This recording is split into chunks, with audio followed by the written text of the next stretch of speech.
Well, that's fine. I just realized I was muted that whole time. Let's start this thing over. Good morning, everybody. I am Lesley Myrick, Nancy Ganzikoffer's associate coach, interior designer, and general person who loves learning new things about running a successful and profitable interior design business.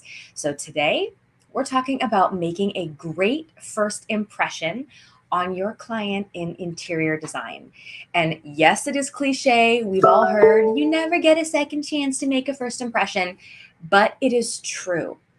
And I don't know the exact statistics, but I know it is only a matter of seconds before someone has formed an opinion of you, your brand, your business. So this stuff matters. Let's talk about 3 different places where clients may first encounter you: online, email, or in person, and how to make the most of those opportunities. First, let's start with making a great first impression with your client online. No matter how somebody hears about you, whether it's a Google search, on the internet, whether it's a referral in person, they're going to look you up and they're going to scope you out on the internet. And let me tell you, consistency matters across anywhere you're showing up online. So let's think about if someone goes to your website and it is really old and outdated, or if someone finds your Facebook business page and it has not been updated in months or even years, that's going to erode trust with a potential client. If your website is not great looking and current, they don't know if you're still in business. They don't know if you know what you're doing. If your social media accounts haven't been updated in forever or they're not done well. And I don't mean you have to be a crazy content producer and have all this stuff, but just, are you posting consistently? And that could even be once a month. Does it show online that you are active, that you are engaged, that you are still in business, and that you're good at what you do? Do your portfolio images online support the kind of projects you want? Are the photographs professional on your website and social media?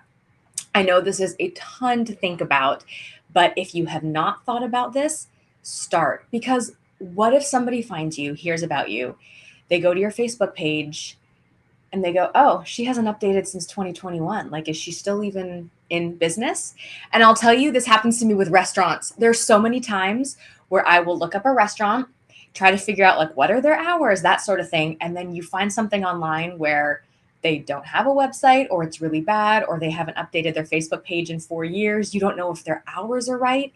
And immediately I brush them off. I move on to something else because I'm not going to waste my time trying to weed through someone's bad internet presence. So, making a great first impression online means you have a nice website. It doesn't have to be an absolutely amazing, incredible website, but it's clean, it's up to date, it's got project photos that are professionally shot of your ideal client, it's got a great current photo of you, because that's also one of the things that can really erode trust with clients is when your photos online don't look like you in person.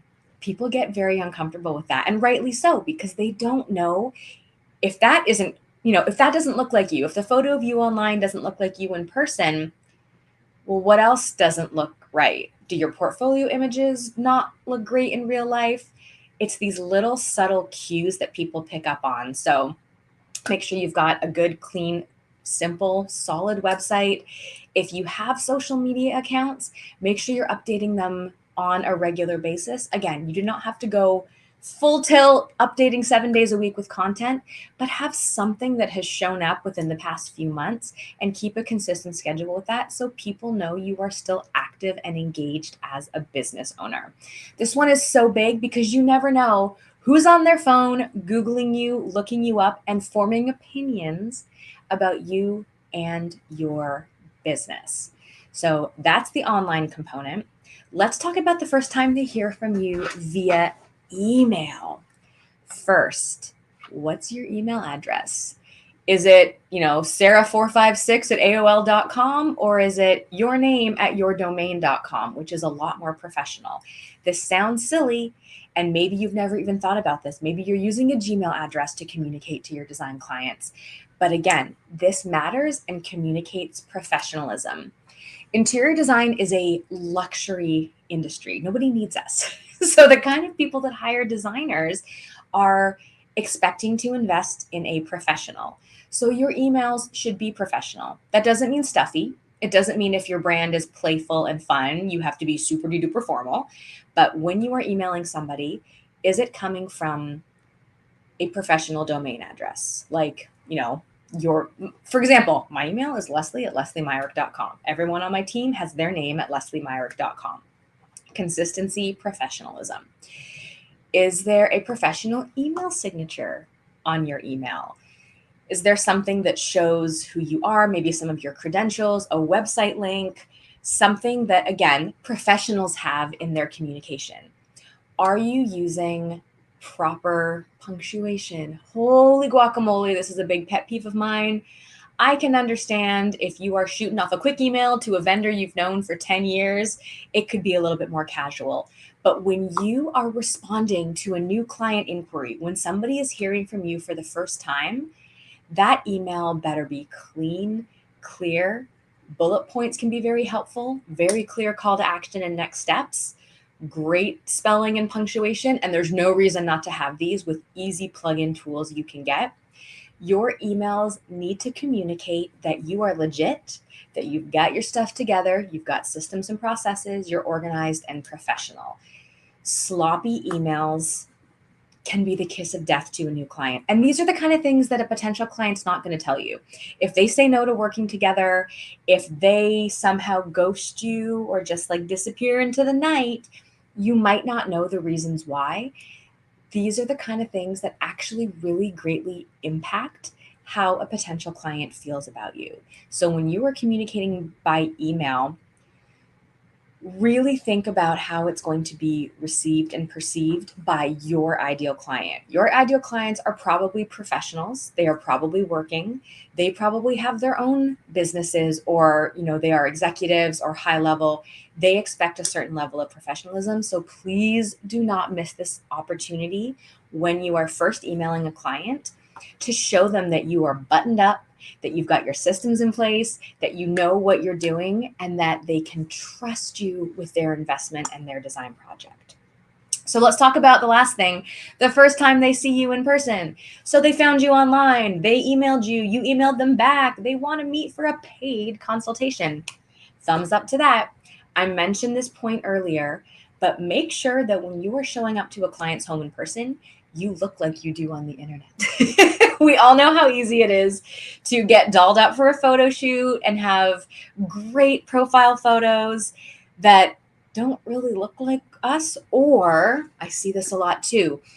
We hang on to older photos from 3, 5, 10 years ago because we liked how we looked.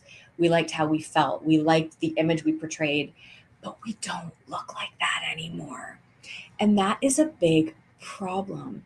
Again, you might have gotten this far with a client, but if they meet you and their first instinct is, oh, you're not what I expected, that's not going to build trust with that potential client. That's going to erode trust.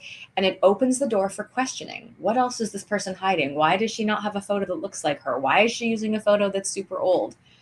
So make sure that when you see a client in person, you look like they expect you're going to look. And again, you might not have even ever thought about this. It doesn't seem like a big deal, but it is something that can really be off-putting and erode trust with that client. Also, when they see you in person, how are you dressed? You do not have to have a suit and high heels, but how are you dressing that is in alignment with your brand? Are you formal and very high end in all your profile photos online, and then you show up in jeans and a t-shirt? These disconnects can really mess with people's perception and, again, erode trust. And I keep saying this because it is this important. These little cues can trigger to people whether or not they can trust you as a designer and if they want to work with you and engage with you. When you are dressed to meet a client, are you practical for the day that you are being there? Does it make sense? Do you have the tools you need? Do you have pockets to put stuff in? That's a big pet peeve of mine when I go. I hate when I forget to wear something with pockets. When you knock on their door the first time, do you have a bag over your shoulder and your hands are free to greet them? Or are you stumbling there holding on to 7 things and you look flustered and just like you can't handle being there? Take a minute at a client's door when they meet you in person for the first time. Take a deep breath. If you have more things to bring in, leave them in your car. Go back in 10 minutes and then bring in the tools you need after you've done the initial meet and greet and walk through and things like that.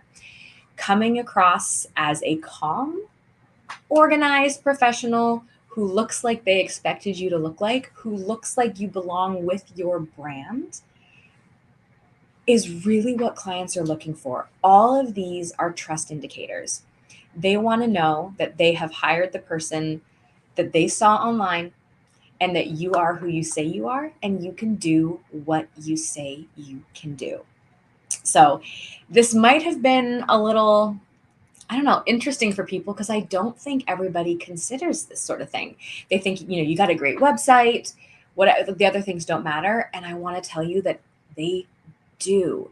What people perceive of you in their first encounters is going to shape everything from there on out. So the 3 ways you want to make sure you are showing up well and making a great first impression with your clients is online. Is everything consistent? Do you look like your profile photos? Is the work that you're showing the kind of work you want to be attracting? And is it current? Does it look like you are still an active business, or are clients not sure that you are still even around because you haven't touched your social media in 4 years? Second point, first time they hear from you via email. What's your domain email that it's coming from? Is it a professional address? Is it communicating in a way that is clear and concise and builds confidence with the client? Is your grammar and punctuation sloppy? Again, you can still be casual, but professional. So think about those things. And this might be something, as a side note, you might want to start putting into your SOPs, your standard operating procedures. How do we answer emails? What's the tone? What's the language? Do we use emojis? Do we use exclamation marks? These things seem subtle, but they communicate so much about you and your brand and your business. And of course, the third point we talked about today is the first time they see you in person. Are you a reflection of your brand and your aesthetic and your level of professionalism? Do you look like your photos online, or do you look 10, 20 years older? And people get real confused when that happens. Are you showing up warm and welcoming and calm and ready to engage? Or are you frantic and running late and have 7 bags over your shoulder and can't even shake their hands? These are really important things to think about. Again, cliche, but you never get a second chance to make a first impression. So if these are not things you have considered before, I urge you to take a look. Think about what your current potential clients' process is when they meet you. What are they seeing? Does it feel good? Ask a friend to do it for you and go through your process and what they think. Someone just mentioned, what does your vehicle look like? Is it clean? I love that. Yes. Go get a car wash before you see a client.